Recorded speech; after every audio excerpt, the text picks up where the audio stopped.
Welcome. So tonight we're going to be starting on the book of Hebrews. This will be a few teachings long, but we're going to take some time.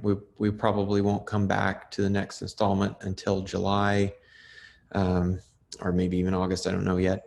But this is going to be an introduction to the book. I hope it blesses you as much as it has blessed me to really dig into the book of Hebrews over the past several years. And that this particular book has had a big impact on my life over the last decade or so. I can remember, struggling with the idea of what is salvation permanent? Is it conditional? Unconditional, conditional, kicking those ideas around years ago. James was always a difficult book for me because I came from a background of believing in a once saved, always saved doctrine.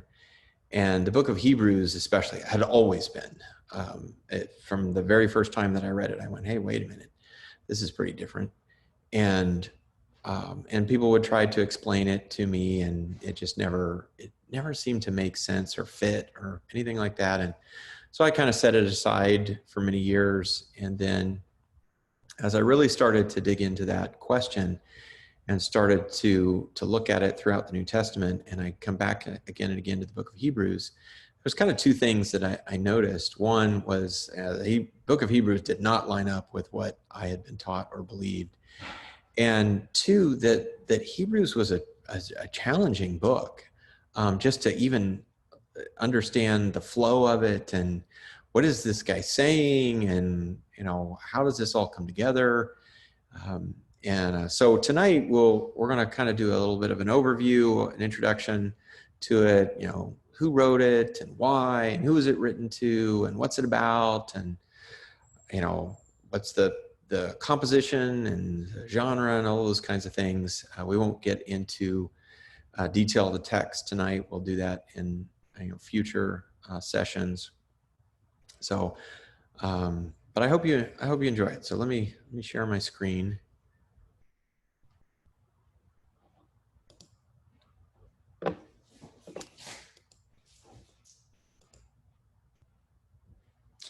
All right, can everybody see that? Great. Okay. Let me change this up a little bit. Actually, do this. Okay. So Hebrews is an interesting book. It's a little bit of a mysterious book in the New Testament. It doesn't fit into a nice, neat place. It's sort of put into the New Testament amongst the letters, but it's not really exactly a letter. It's not written like a letter, except at the end, it doesn't have a greeting and who it was from and who it was to and those kinds of things. It's not a gospel. It's not a history like the Gospels and Acts. It's not a prophetic book. So what is it, right? And so we're going to talk about that and many other things, but it's kind of a mysterious book. But I think as we go through this, if you haven't understood Hebrews before in the past, I think it'll really start to come together for you. And I hope that I can do it justice and you can come to appreciate it as much as I have come to appreciate it, that this is an incredible book of the New Testament. So the first thing I want to do is get into the purpose of the book of Hebrews. I think that's always a great place to start. Whenever we're going to study a book of the Bible, is to really understand, why was this book written? I think it will help to sort of set the stage for everything else. And so fortunately, the writer of the book of Hebrews actually tells us the purpose of the book. Towards the end of the book, he tells us that it is a word of exhortation. It's actually Hebrews 13:22. But I urge you, brethren, bear with this word of exhortation, for I have written to you briefly. So one of the things that we know about the purpose of this book is that it is intended to exhort. It's intended to encourage us in various ways. And what we're going to find is that it's intended to bolster the weakening faith of believers whose love and faith is growing cold. And for various reasons, growing cold, but that they're losing their faith. And this is a sermon intended to do that. The phrase word of exhortation actually is used in the book of Acts. If you recall, I don't have this pulled up, but that's okay. That at one point, Paul is at a certain synagogue, and he's asked to come, and at the point at which the sermon would be delivered in the synagogue, he's asked to come give a word of exhortation. And so the same phrase is used. And so it appears from that and other things that was a common practice in the synagogues of the first century. And so not only from that, but also as we learn about how this book is structured, you're going to see that in terms of a modern sense, this is a sermon. One of the things about a sermon is that is challenging when dealing with the book of Hebrews is that sermons are intended to be heard, and sermons are intended to be delivered all at once. So while many books of the Bible, we study them in pieces, and so you might study Matthew, for instance, and you study maybe through the first 4 chapters, and you study those, and then you get into the Sermon on the Mount, and you take some time to study the Sermon on the Mount. And for most of the books of the Bible, it's not really a problem to do things that way. The problem with Hebrews is it's one consistent sermon. It has a buildup in certain ways. It's delivered in a particular manner that is intended for you to get all of it at once.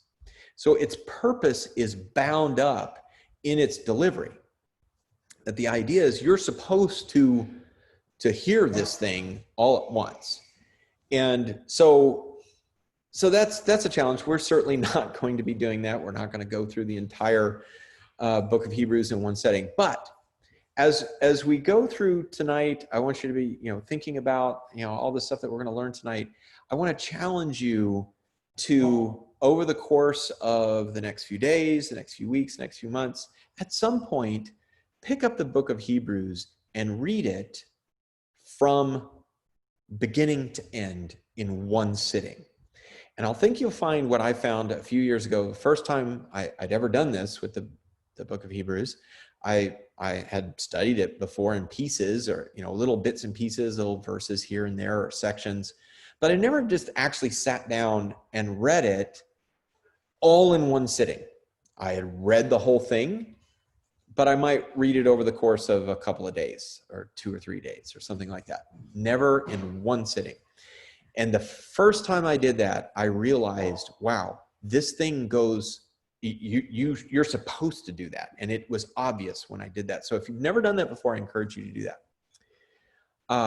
So in terms of the purpose, what's driven the writer to deliver this sermon is that the faith of the Christians that he's addressing is waning. And we can see this in a number of places. I'm going to give you several verses throughout the book that illustrate that this is what's going on. In chapter 2, verse 1, it says, "For this reason, we must pay much closer attention to what we have heard, so that we do not drift away from it." You can see in that statement, he's addressing a problem, right? He's addressing the problem that the audience is in danger of drifting away to what they have heard. In chapter 3, verse 12, Take care, brethren, that there not be in any one of you an evil, unbelieving heart that falls away from the living God. Right? So these people are in danger of falling away from God. In chapter 5, verse 11, he writes, concerning him, we have much to say, and it is hard to explain. He's talking about Melchizedek. And it's hard to explain since you have become dull of hearing. Right? So again, this idea, they're just growing cold. Their love is growing cold. Their faith is growing cold. They're tired of listening, right? They're just not listening anymore. And in chapter 10, verses 35 through 36, therefore, do not throw away your confidence, which has a great reward, for you have need of endurance, so that when you have done the will of God, you may receive what was promised. So here we say he's challenging him. He's telling him, don't throw away your confidence. It's worth it. You've got to endure, right? So that you will receive what was promised. So again, we see this is what's happening, is that we see the audience that he's writing to is their faith is waning, it's weakening, their faith is growing cold, and we're going to learn that the particular audience is being tempted to return to the Judaism of their roots. William Lane, who has a great commentary and actually a number of books written on the book of Hebrews, he writes at one point in his commentary, and I wanted to quote it because I really felt like this is a great quote for capturing the purpose of Hebrews. So this is what William Lane says. The purpose of Hebrews is to strengthen, encourage, and exhort the tired and weary members of a house church to respond with courage and vitality to the prospect of renewed suffering in view of the gifts and resources God has lavished upon them. The writer's intention is to address the sagging faith of men and women within the group and to remind them of their responsibility to live actively in response to God's absolute claim upon their lives through the gospel. He urges his listeners to hold loyalty to their confession of Jesus Christ as the sole mediator of salvation in a time of crisis, and warns them of the judgment of God they would incur if they should renounce their Christian commitment. I just think that's it's a great encapsulation of the purpose of the book of Hebrews. So let's look at the author. The problem is, when you're talking about the author of Hebrews, is first of all, nobody knows who it was. There are theories, proposals about who it was, but nobody has any legitimate claim on this knowledge. We just don't know who wrote it. There's been a number of proposals over the years: Paul, Barnabas, Priscilla, or Priscilla and Aquila, or Aquila, Clement of Rome, an early church father, Luke, the writer of Luke, the Gospel of Luke and Acts, as well as Apollos.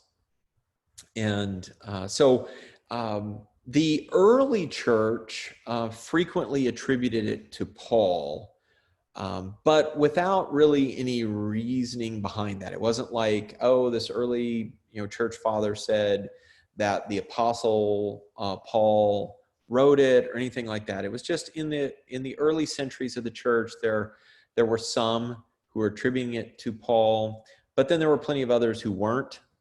And but by the time you get to the late 4th and early 5th century, the church more and more, the Catholic Church as a whole, is attributing it to Paul, but without any real reasoning behind that that's good.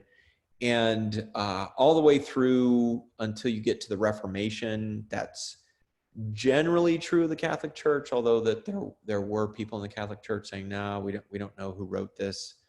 And So here's several problems with it being Paul. First of all, it's anonymous, and the rest of Paul's letters, they're not anonymous. Paul always says in his letters that this is from Paul. And so we don't have another document that's supposed to be from Paul that he doesn't tell you that he wrote it. So that's a problem.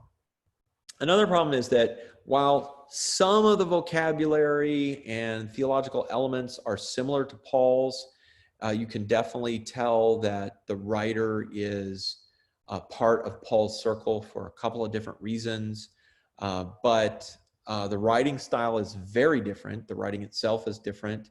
The vocabulary is different. There are 169 words used in the book of Hebrews that aren't used elsewhere.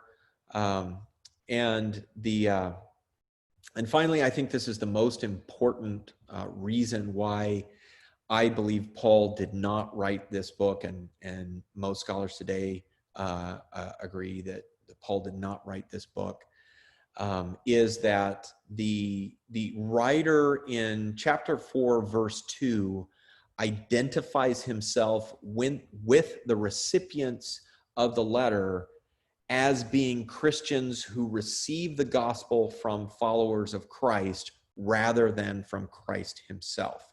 And we won't go and look at that verse. We'll see it as we get to it. But basically he's saying, we heard the gospel from those who heard it from Christ. Well, Paul tells us straight out in the book of Galatians, he didn't get the gospel from the apostles. He got it directly from Jesus Christ. So that it wouldn't make sense if Paul was writing this document for him to include himself in with people who received it secondhand from the apostles when he directly makes the claim that that's not how he received it. And I think that's really good evidence. Next is Barnabas. There are certainly some elements that would make him a candidate. He's a Hellenistic Jew, and the writer does appear to be a Hellenistic Jew. At least one time he was within Paul's circle. But there's really not much else reasoning for attributing it to Barnabas. And most importantly, we know from Luke that that when Barnabas and Paul were going around evangelizing, that Paul was always the speaker, not Barnabas. And that's a pretty good indication that Barnabas was maybe not really trained in public speaking, that probably not trained, if he's not trained in public speaking, he's not going to be trained in rhetoric. And rhetoric is a big part of the book of Hebrews. So it doesn't really appear that Barnabas would have been able to write this book. Priscilla and Aquila, some people have put this forth. There's a whole book by a scholar trying to argue for Priscilla having written the book, but there's problems with that. Maybe Priscilla and Aquila together, they're certainly tied with Paul, and they're tied with probably who this was written to. And so there's some good reasons in general to think that they might have written it maybe together, or Aquila wrote it.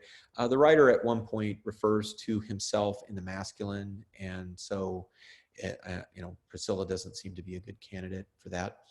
Clement of Rome is frequently a potential candidate and was an early church candidate for an author of the book of Hebrews.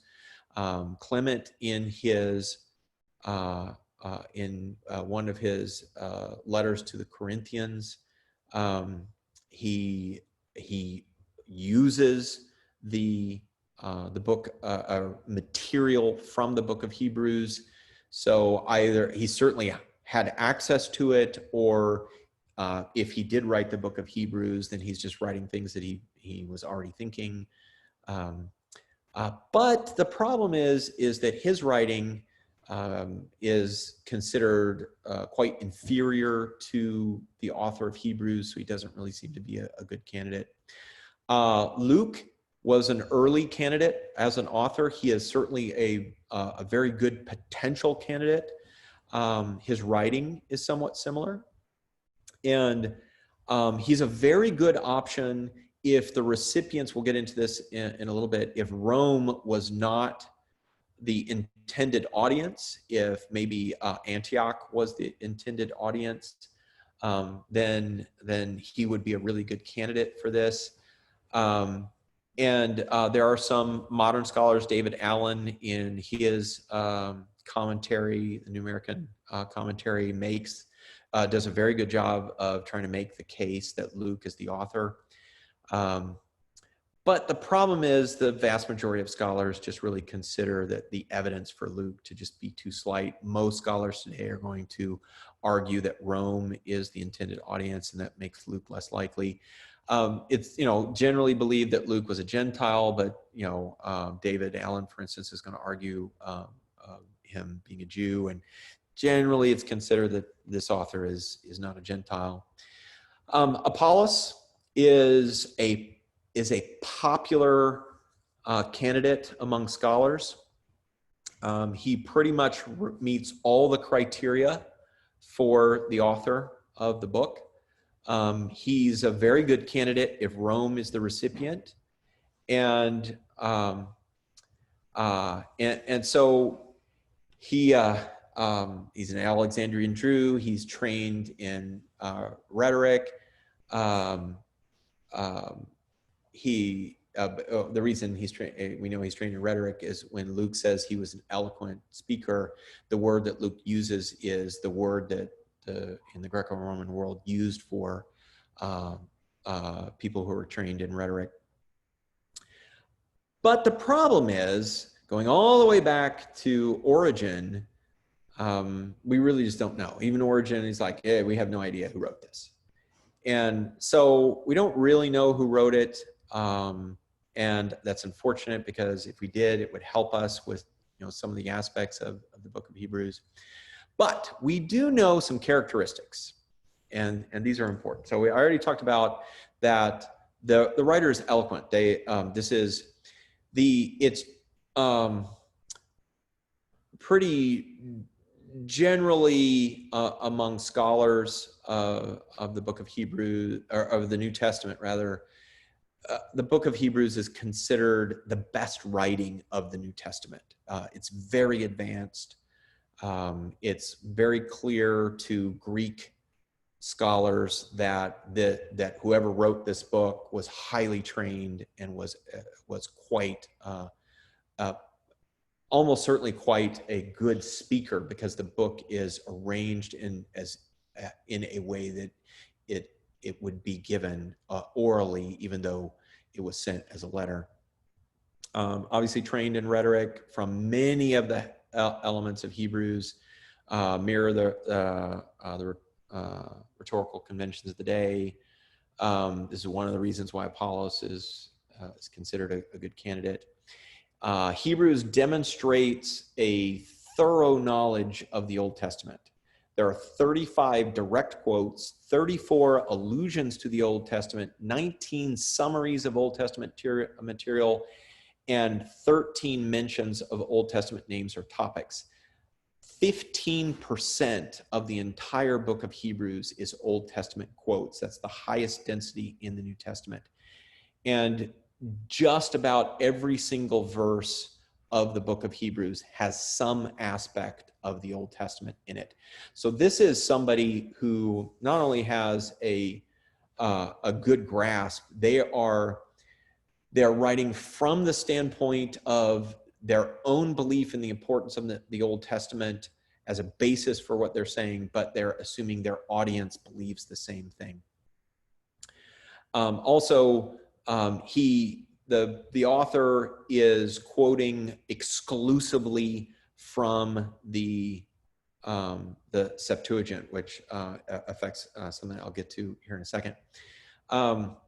We also know from, again, chapter 4, verse 2, that he is a second generation Christian, not a direct witness of Jesus, because again, he makes that claim of both himself and his audience.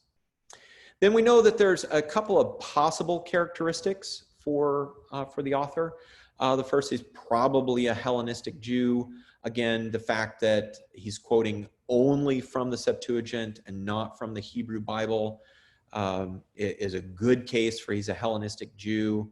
A lot of the themes from that he's using throughout the New Testament were very popular amongst Hellenistic Jews, and so it's a good bet that this is a Hellenistic Jew writing. Again, why Apollos is a good candidate.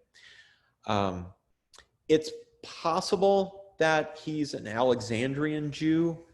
There are some scholars who are going to argue that he's influenced by Philo of Alexandria because some of his conventions are aligned with Philo's teachings and writings.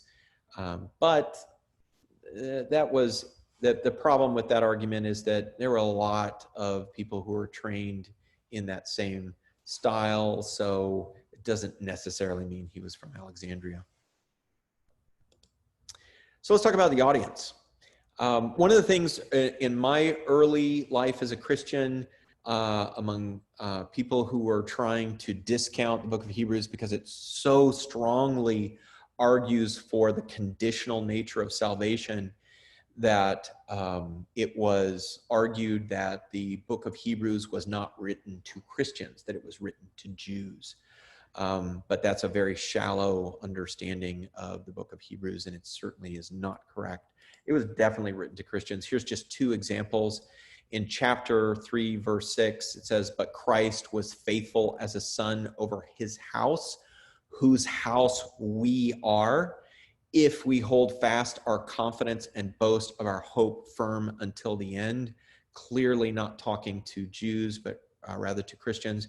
And then in chapter 4, verse 14, "Therefore, since we have a great high priest who has passed through the heavens, Jesus, the Son of God, let us hold fast our confession." These are not statements that you would make to Jews who are not believers in Christ, right? These are statements made to Christians who had made a confession of Christ, telling them to hold on to that. Also, it's generally accepted that the letter was written to a house church or maybe a group of house churches, and we'll get into a minute where that location might be. But generally accepted that it was house church. The greetings in chapter 13 make that likely.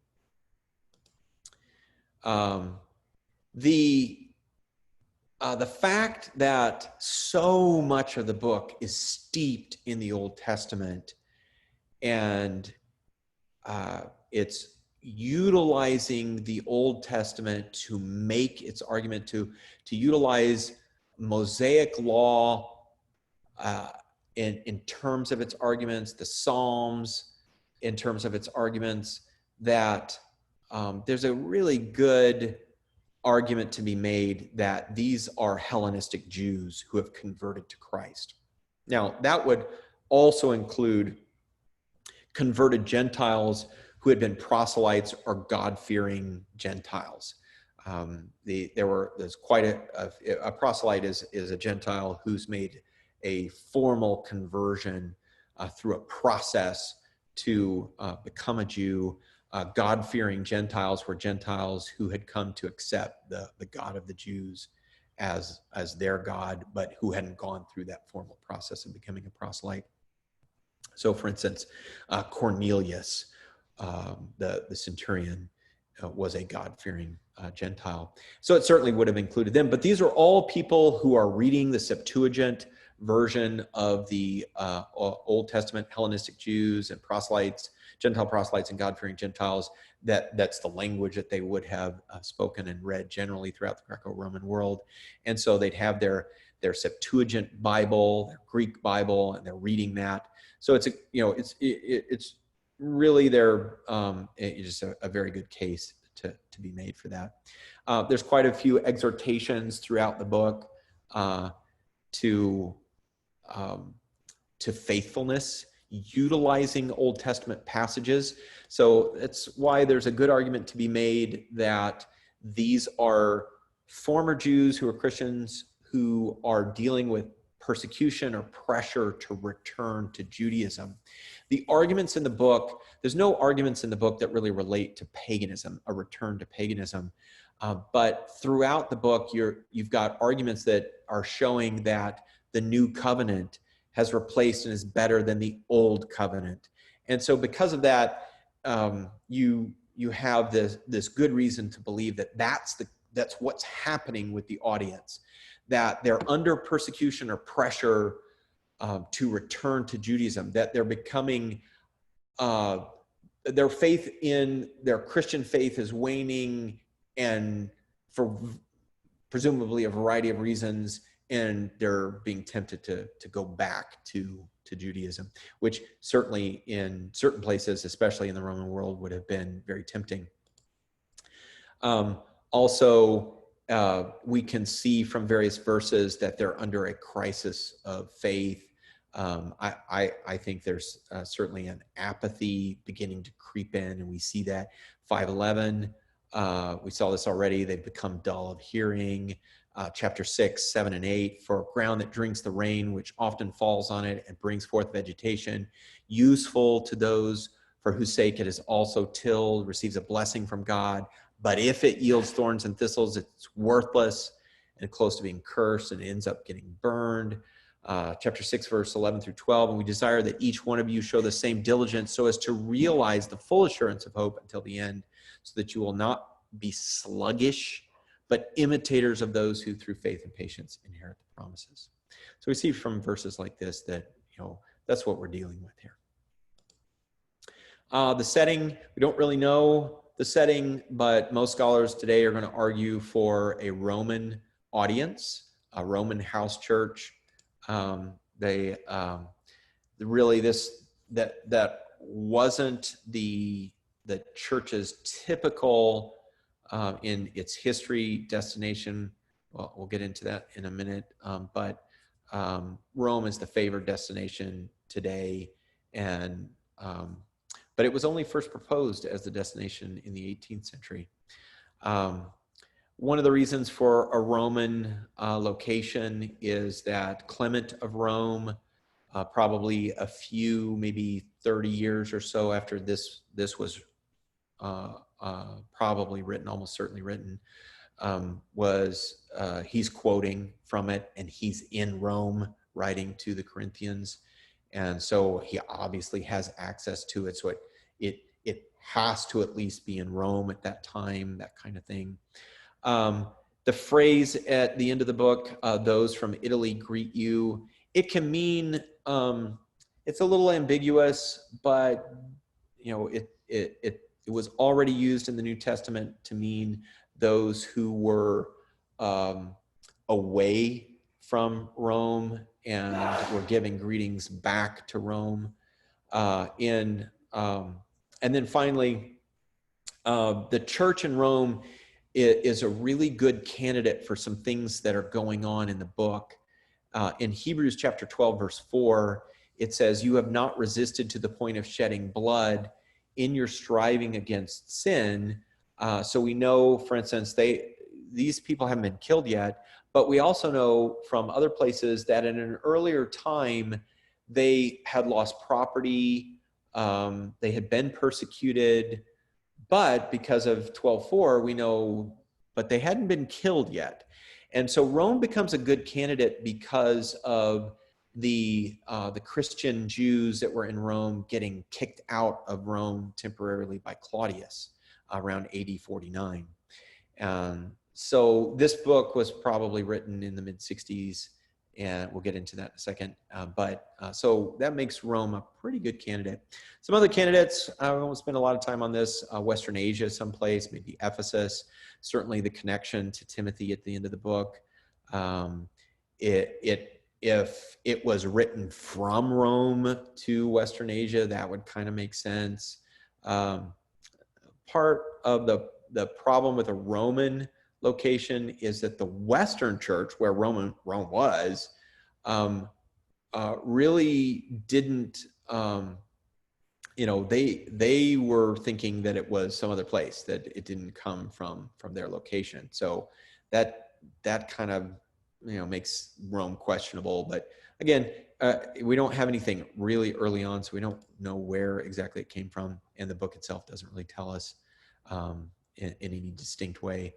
Antioch is another possible location. Certainly there was a large Jewish Christian community there. They had not experienced particularly harsh persecution there. If Luke is the author, he's a good candidate because ancient sources tell us that that's where Luke was from. So it's possible. And then finally, Palestine or Jerusalem. And this was actually the traditional view until modern times, that the audience was in Jerusalem. The problem with this view is that the statement that they hadn't suffered to the point of bloodshed. Well, they suffered to the point of bloodshed very early on in Jerusalem. So today that destination is largely considered to not be correct. The date of the writing is kind of important to some interpretation of the book. We know probably lower bounds, late 50s to early 60s. It says in chapter 13, verse 23, that Timothy has been in prison. So doesn't really make sense that Timothy has been in prison and now released in a letter before the late 50s. The upper bound would be Clement of Rome's quote, which is generally accepted around 96 AD, so late 90s is going to be upper bounds there. Some scholars are argue for a 2nd century date for the writing of that, so maybe up into the 120s or so, but generally speaking, late 90s. So it's probably in the 60s, early to mid 60s. It doesn't appear that the temple has been destroyed yet, because that sure would be a really good argument for some of the things that the writer of Hebrews is going to talk about. And so it doesn't make sense they wouldn't include it. And it's that the recipients have not shed blood yet. And if Rome is the intended target, well, then it needs to be before about 64 AD. And before the burning of Rome, and Nero goes after the Christians. So, but even if Luke wrote it from Rome, it would still make sense to some other location. It would still make sense that it's before the late late 60s. So somewhere in the 60s, probably in the early to mid 60s. So I want to get into the composition. This is these next few slides, we're going to talk about the structure of Hebrews. And this is probably the most important stuff I'm going to give to you tonight, because as you start to understand the composition, it makes it a heck of a lot easier to understand the book of Hebrews as you're reading it. So the first thing to know is the genre. And the genre is particularly challenging because, again, it has letter elements at the end, but then it has exhortation elements throughout, all these warnings and encouragements and stuff like that. But then it also has exposition. It has, basically teaching, as opposed to explanations of the scriptures and stuff like that. And so it's been difficult for scholars over the years to nail down, but it's generally accepted today that it's the combination of an expository and an oratory sermon. That's $1 million word. The oratory is just it's the adjective for exhortation. So oratory is exhortation. Overarching theme of the composition is that God has spoken through our King and High Priest. I'm inserting King for Son of God there. That he's spoken through our King and High Priest Jesus. So you need to listen and obey and endure. Right? That's the message that the writer of Hebrews is trying to get across. And you can see this throughout the book. At the beginning of the book, chapter 1, verses 1 through 2, he's going to say, God, after he spoke long ago to the fathers in the prophets in many portions and in many ways in these last days, has spoken to us in his Son, whom he appointed heir of all things, through whom also he made the world. And then chapter 2, verse 1, for this reason we must pay much closer attention to what we have heard so that we do not drift away from it. So we get that at the beginning of the book. God has spoken, right, through his Son, who's appointed heir of all things. He's been made king over everything, right? And you better listen to it. And then at the end, in chapter 12, verses 18 through 19, for you have not come to a mountain that can be touched, and to a blazing fire, and to darkness. He's referring back to the mountain of Moses and the Israelites around the mountain, and to darkness and gloom and whirlwind, and to the blast of a trumpet and the sound of words, which sound was such that those who heard begged that no further word be spoken to them. So basically, here comes the old covenant and the setup of all that, the old covenant stuff that is spoken first through God on the mountain, and God is speaking to them from the mountain. And in verse 25, see to it that you do not refuse him who is speaking. For if those did not escape when they refused who warned them on earth, in other words, again, God speaking, at the mountain through Moses and the priests, much less will we escape who turn away from him who warns from heaven, because Jesus is warning from heaven. He's the new high priest. He's going to make a big, long argument about that, the permanent high priest from heaven. And so you get to see this theme. God has spoken through Jesus, and you better listen and obey and endure. I'm going to break down basically the composition of Hebrews into its sections in, you could basically say 5 sections, but I kind of lump the introduction into the first section. It is an introduction, but it kind of goes with the first section anyway. So then what we're going to see is 2 major sections that make up the bulk of the writing, the sermon, and then the last chapter, chapter 13, is going to have 2 sections, a practical application section, and then a benediction and some greetings. The first section I'm calling expository section 1. Jesus is the Son of God, the Messianic King who God has put over everything. And we see this in chapter 1, verse 1 through chapter 4, verse 13. Again, the first few verses are also really kind of an introduction. I'm just not separating it out for now. We're going to see expository arguments. This is the writer explaining things from the Old Testament and making the case that Jesus, the Son of God, is greater than the angels, that he was made lower than the angels and learned obedience through suffering, and so that he could be raised up over everything else to be king, that sort of thing. And we're going to see that in chapter 1, verses 1 through 14. He's going to pick it up again in chapter 2, verses 5 through 18. And then we're going to see interspersed in that, we're going to see exhortations, chapter 2, verses 1 through 4, chapter 3, verse 1 through chapter 4, verse 13. We're going to see basically a pattern of warnings, encouragements, and positive and negative examples. And so all through that section, we'll see, through those exhortations, we'll see him kind of going back and forth.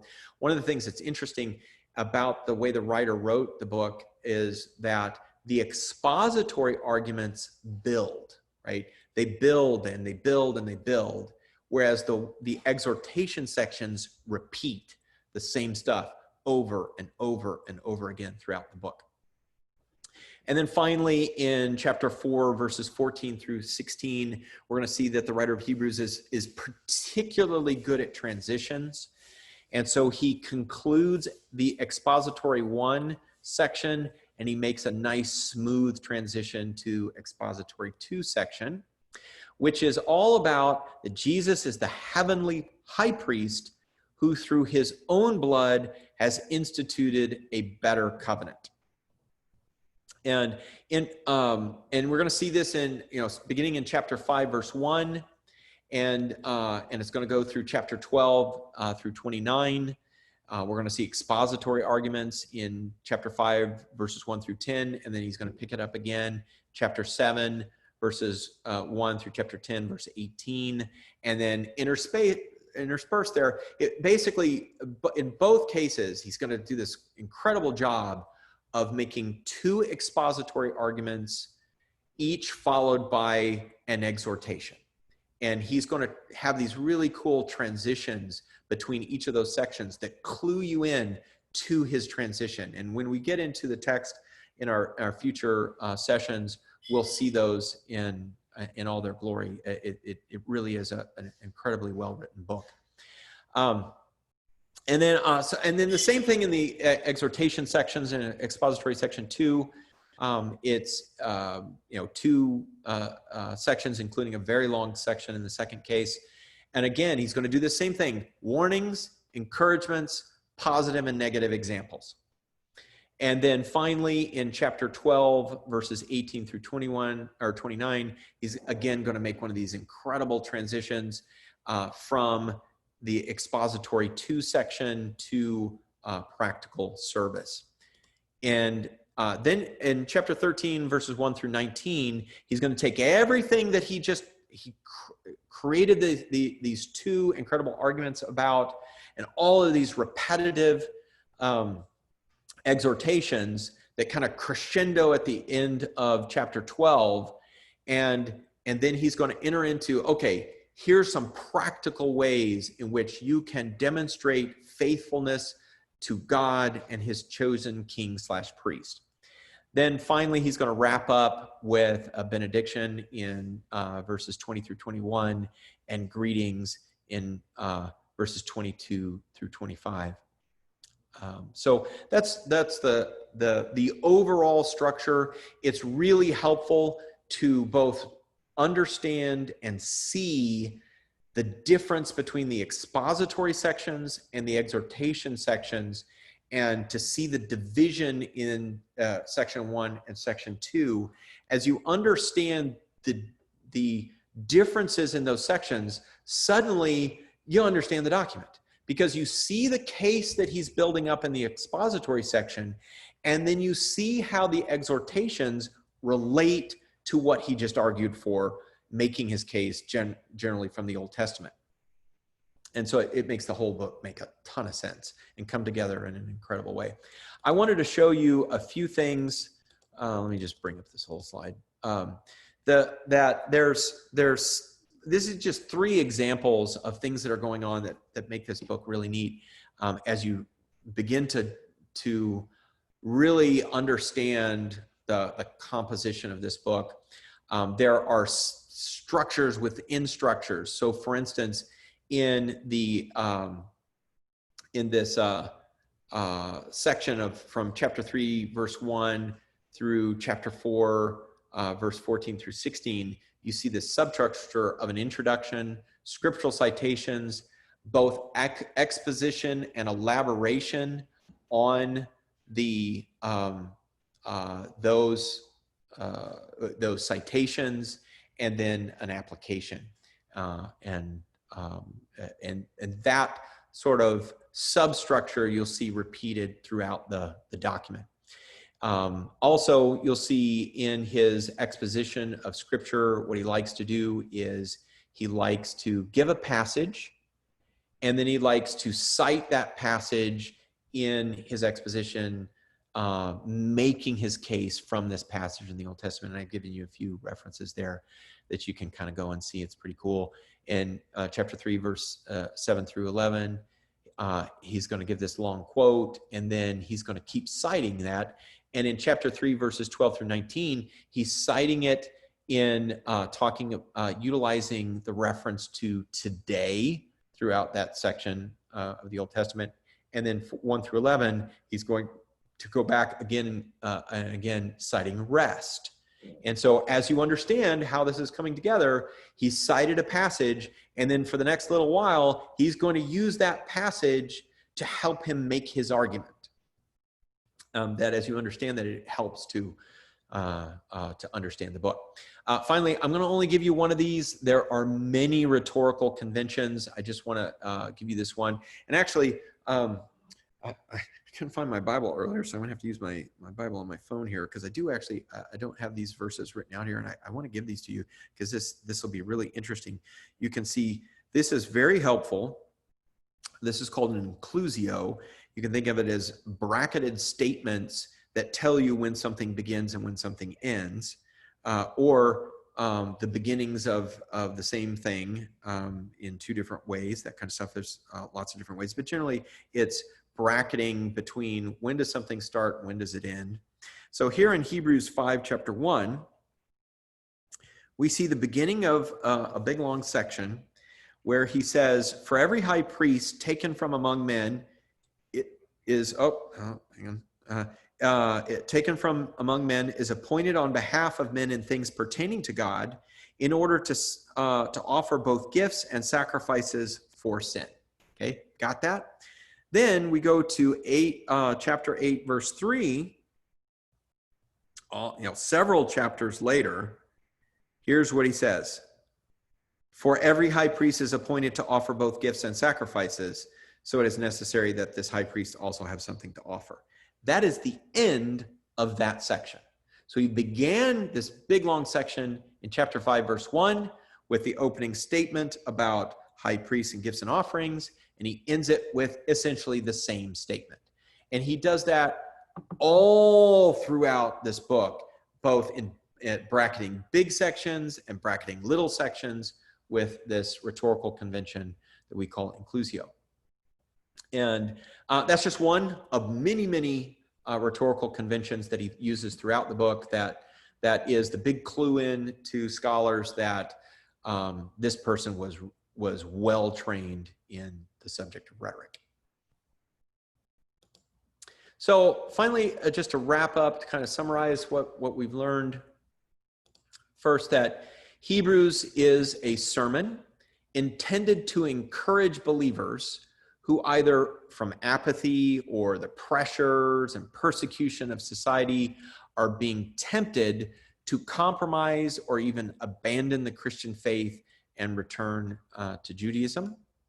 We see that it expects that its hearers are both very familiar with the Old Testament and that they believe the Old Testament to be the Word of God, right? That these are the words of God in the Old Testament, that this is the message from God that we're supposed to listen to and study in the Old Testament. This is why it's a good argument that these are Jewish believers, or at least proselytes or God-fearing believers, people who were formerly believers in Yahweh, the God of the Old Testament, who converted to Christianity, because the writer is making the argument based upon a belief in the Old Testament, which wouldn't really make sense if these were pagans who had converted directly to Christianity. And why would he be using the Old Testament? Because if they're going to reject Christianity, they're going to reject the Old Testament as well. So it doesn't make sense that he would use the Old Testament as the basis of his argument, unless these people revered the Old Testament outside of Christianity. It accomplishes this word of exhortation by reminding the hearers that Jesus is both King, what I'm going to call the King. It doesn't really use it this way, but it uses the phrase the Son of God, and it talks about him being elevated above the angels, above everything else, everything in subjection to him, which means he's king, right? That's the whole point. He's king. It's the Son of God is a title for the anointed king. And then reminding the hearers that he's also the high priest, the permanent high priest, and that God, the word of exhortation is reminding them that God expects people to listen and obey him, and in this case, obey Jesus, and reminding them of the consequences for not doing so. So he's showing them these examples from the Old Testament of people not listening to God, and what happens. What do we, the believers in the Old Testament, believe about people who don't listen to God, right? And then finally, it finishes with practical ways that the hearers can serve God in order to demonstrate their gratitude toward him. So I think if you kind of go back, if you take this this recording will be up on YouTube, and you go into those sections where you'll see the slides that kind of break down the composition. And if you'll go and you'll read with that composition in front of you, if you'll go through and you'll read the book of Hebrews, paying attention to the sections when he's making his argument from the Old Testament, and then he makes a transition to now he's going to, therefore, you guys need to listen. You need to pay attention or else, right? But, I know you guys are better than that. I know you guys, you're faithful, and God's going to reward you for that. You see all those things, right? So you see him transition from exposition to exhortation. And then as you do this, paying attention to what's he trying to do? He's trying to get his hearers to remember the Old Testament and the consequences for not remaining faithful, and applying it to Jesus and making the argument, hey, Jesus is the fulfillment of these Old Testament promises. He's the king. He's the high priest. He's it. And so you need to listen to him. Don't allow your faith in the Christian gospel to wane and return to Judaism. And so I think if you pay attention to that composition, you'll see very clearly that that's what's going on. And it really helps to make the whole book come together and be very, very powerful in its message. Okay, so I'm going to stop the, not the recording, but the sharing, and open it up for comments or discussion or questions. And Dustin's got his hand up. I'm trying to gather my thoughts here.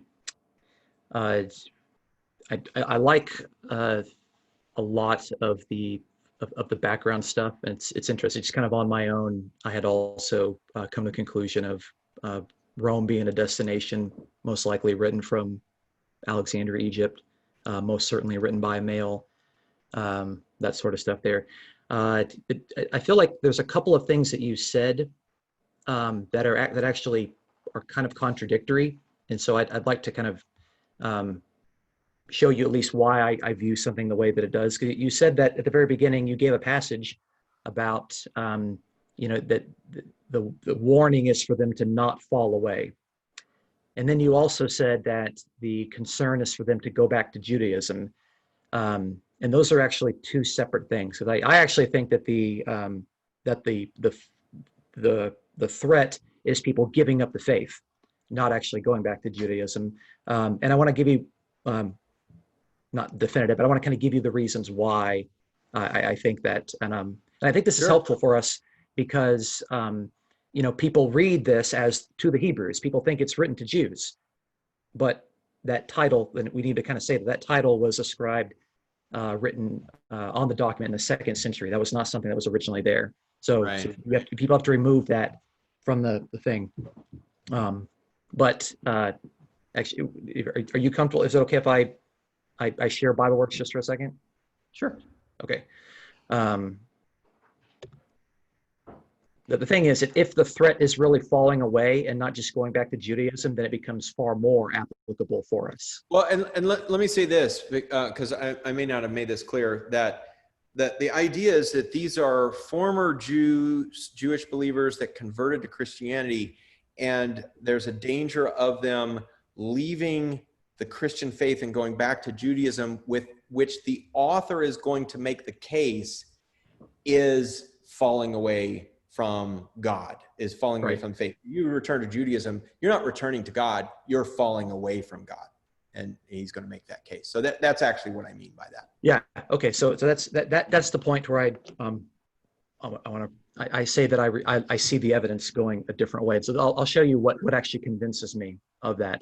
So here in Hebrews 6 and verse 1, I'm just going to do a couple of things. Okay, just these first four verses, where he says, therefore, leaving aside the elementary teachings of Christ, let us press on to maturity, not laying again a foundation of repentance from dead works and faith towards God. That's not something you have to tell Jews. Jews don't have to repent from dead works, and Jews don't have to be taught in faith in God. That's something you have to tell Gentiles. So to me, that suggests that the audience primarily is a Gentile audience. And the thing is, if this is written to Rome, which I think it is, and I actually think the evidence is a little bit more towards after 70 AD, then we know that it's written to a community that's been around for a long time. They've got a rich history with these things. And even in verse 2, resurrection from the dead and eternal judgment, those aren't things you have to teach Jews. Those are things you have to teach Gentiles. And then in verse 4, saying that in the case that for those who have once been enlightened, you don't tell Jews that, oh, now you're enlightened. No, they already had the truth about the one God.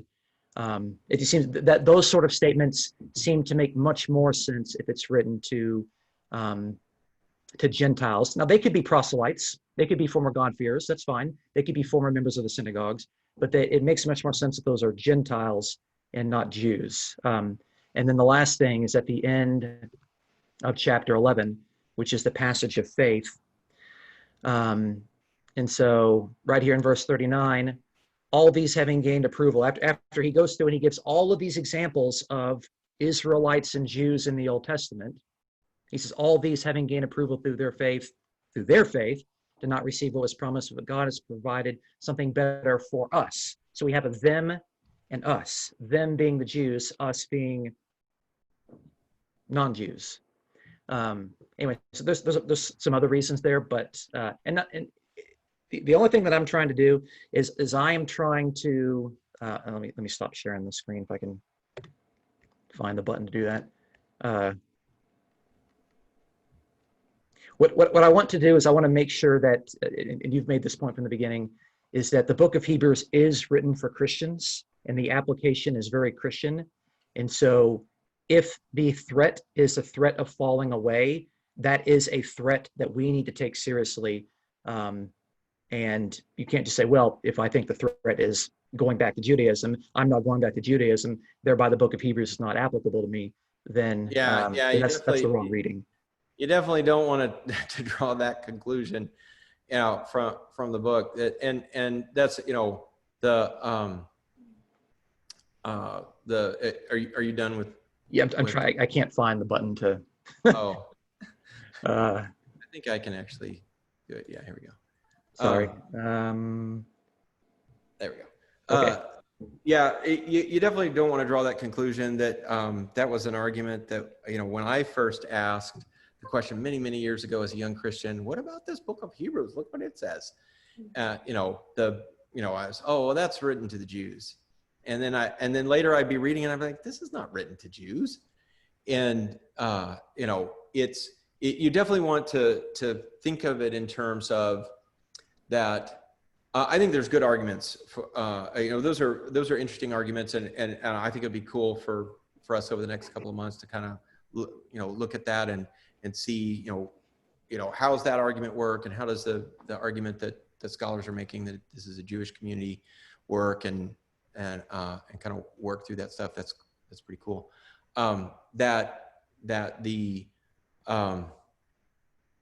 That we shouldn't walk away from that thinking that what this author is trying to say is that, hey, you Jews, Christianity is better than Judaism, because that is definitely not what is happening. These are Christians who've made a commitment to Christ, who've accepted the new covenant, and who've made who have received Holy Spirit, and they've made that shift into the Christian church, regardless of what their original background was, because certainly the book would apply to even pagans who had converted. who might be thinking about leaving the faith because of persecution, that they that if you leave the Christian faith, if you leave Jesus and the faith in Jesus, you have fallen away from God, period. You can't go back to Judaism and be a follower of God. And you certainly can't go back to paganism and be a follower of God, right? That if it, and really, I think one of the arguments that he's really making throughout this is that the worst possible thing a human being can do is accept Christ and then walk away from him. Let's see, Julie's got her hand up. Yeah, I love Hebrews because I look at reading through this, which I've tried to do when you had talked about this, reading through it as a whole. But, looking at the godly encouragement for us to keep faithful and not give up, how that's just emphasized over and over. And that emphasis, again, I think it's highlighted or emphasized by the example of Jesus Christ. He's the example for us because of all the sacrifices that he made and all the things that he did, and emphasizing that he was, we talked about this Sunday, that he was human as we are. I mean, he was a human, and he had temptations, and he had sufferings, and he had all of these things that we're faced with all the time. But he's our example that we can do this with his help. I mean, we can be faithful and with his help, and the emphasis of us just being faithful to this and not giving up. And just continue to be faithful. And I think that you were talking about Hebrews, people saying it's not addressed to us, but knowing that it is, just the encouragement that it is for us to be steadfast and faithful and don't fall away, that we can do this. We look at him, he's our example, and he was a human, and then look at what he went through and look at what he endured. And he can help us get through anything, no matter what it is. Yeah, and he's not the only example used. Obviously, the book of Hebrews is famous in the New Testament for its trotting out, examples of people of faith, right? And, over and over again, the writer finally gets tired of giving examples and says, I can go on, but I'm not going to, right? Because, over and over again, we have lots and lots and lots of examples in the Old Testament of people of faith who endured through great persecution, and despite that persecution, they remained faithful to him who speaks, right? To that God has spoken, and we need to listen and obey, and no matter what, even through persecution, even to the point of the persecution of death and resulting in death. So there, it's hard in an introductory summary like this to cover a lot of detail, but it's hard to do the whole book justice in one little sitting like this. But there's just such great passages, like you said, of encouragement, not just warnings, right? The warning passages are famous in the New Testament. They're the strongest warning passages in the New Testament, but there's tremendous encouragement passages and statements. Oh yeah, Hebrews 11, the faithful Hebrew. I mean, the Hebrews 11. Yeah. Yeah. Let's see. Dean's got his hand up. I can see that application is to us as Christians. Again, my question, I don't know whether it was you or Dustin that brought it up, but the title, why is it called Hebrews in the first place? Dustin mentioned that. Basically, sometime long after it was written, somebody put the title on it to the Hebrews, right? Because basically the letters of the New Testament, if you're reading them in Greek, they all got these titles added to them, to the Galatians, to the Romans, to the Philippians, to et cetera, right? and, you know, to Timothy. And so along comes Hebrews, and Hebrews is being lumped in with these other letters, and it's not particularly, it's not addressed to a group of people. It's not like to the Romans, right? Because there's nothing in there like that. And so somebody comes along and they add, because there's so much stuff going on from the Old Testament, all this kind of stuff, that they add to the Hebrews, right? And it's very illegitimate, and creates confusion. Well, It's it certainly certainly not. does. It does create a lot of confusion. So it should not be titled Hebrews. Well, it shouldn't be titled the letter to the Hebrews, because it's not a letter and it's not written to Hebrews. Yeah, no, it really should be, you know, a sermon of encouragement, right? That's probably in English, the best way that we could title it, you know, the sermon of encouragement. All right, Because thanks it's for a the sermon, clarity. that's what it's about. That's how I'll think about it from now on. Okay. Let's see, Pam's got her hand up.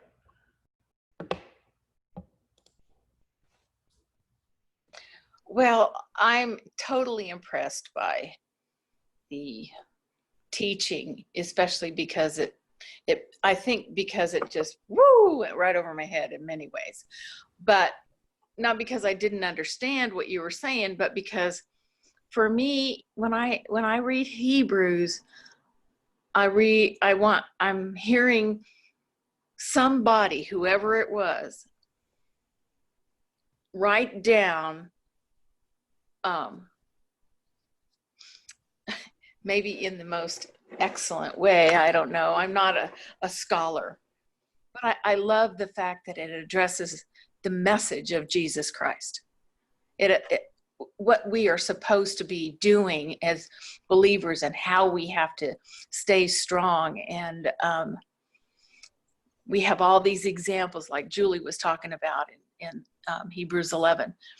But it's the message that's the most important thing. Now I'm looking forward to when your next teaching, when you teach and you start putting those categories with those that information that is being written within Hebrews. You know what I'm saying? Mm-hmm. I'm looking forward to how that you're going to pull that together to prove what your original outline, I call it an outline, it may not be that, but it seems to me like you are going to go into those sections of scripture and prove out what you were talking about initially.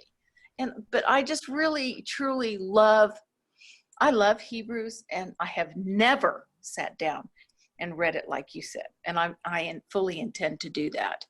And hopefully I'll learn a great deal more. But I find it so powerful in the message that it delivers. So, yeah, I think you will. I certainly have, and just to be clear, you know, that the outline that I've given, I didn't invent that outline.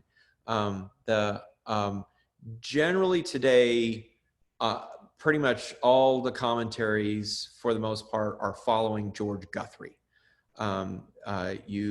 George Guthrie is a scholar who he sort of took two disciplines and melded them into one to figure out the structure of Hebrews. It was really a mystery. There were scholars throughout the 20th century, especially this one French scholar, who really kind of progressed the understanding of the book of Hebrews.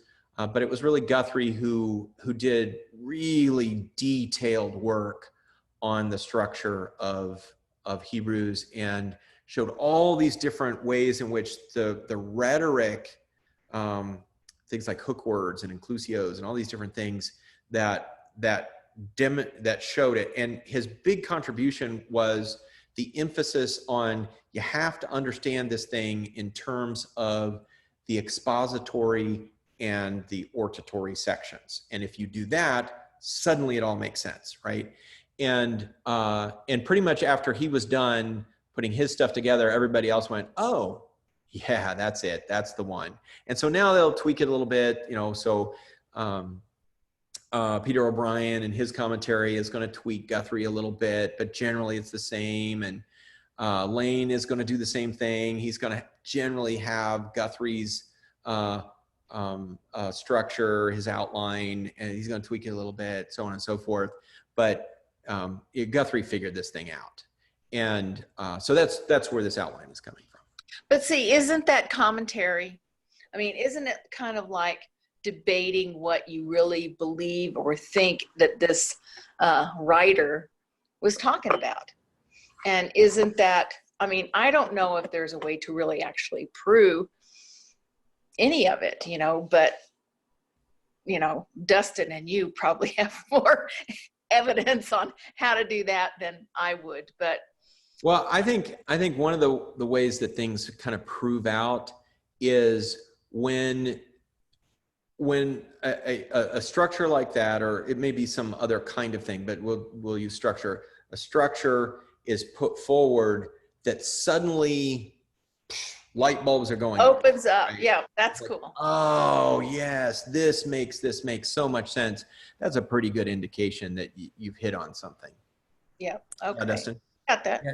Yeah, this might help you to kind of understand how it works. So it's in the scholarly disciplines, it's a lot of peer review, okay, which is why, by the way, you need to be very careful with people that self-publish books. There's no peer review in it, and people just generally don't take that stuff seriously. But you know, take an example like Isaac Newton, okay, you know, that learned, you know, gravity and stuff like that. Okay, that's something that was introduced by this person. Okay, and it's been overwhelmingly accepted by every sane person since then. Okay, and so it's not only that we have someone that produces something in a scholarly discipline, but in the peer review process, it's either something that's either wholly rejected, or it's partially accepted and it's modified, or it's almost universally accepted. And so that's why you have to stay in conversation with those things. And it's important, there's some difficulty with this because when it comes to biblical studies, this is a lot of work to do. And the average person that sits in the pews, the average person doesn't have the time, they don't have the resources, and quite frankly, they don't have the training in the biblical languages to do these sort of things, which is why you want to make sure you've got some good teachers that are going to do this stuff. And it's why that if you're a good teacher, you have to make sure that you are interacting with the most recent research on whatever it is you're teaching, because the conversation's still going and people are still learning and people are still producing new things. That's kind of how the discipline works in regard to points that are proven and have come to a consensus. It's very difficult to break a consensus. Yep. Well, one last thing I'll say about this, and that is that the outline, and I said that before, is that I'm going to be looking for those things in the outline that were the subject matter. I don't know about outlines anymore. It's been so long, but you made a statement, and then you put scriptures down there to show how it proves that one statement. Isn't that right, John? Okay. Are you talking about in the outline? Yeah, in the outline there. Yeah, the scripture references there are intended to show you where that part of the outline begins and ends in terms of that section. So I think what you'll see if you take that outline and you just start reading according to that outline, you'll see it because it stands out. You can see him make the looking forward transitions.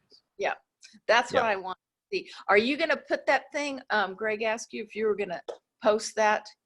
I can. Yeah, I can put it up there. Because that would be helpful if I could print that out and start reading in advance. Because now you've kind of opened a can of worms for me.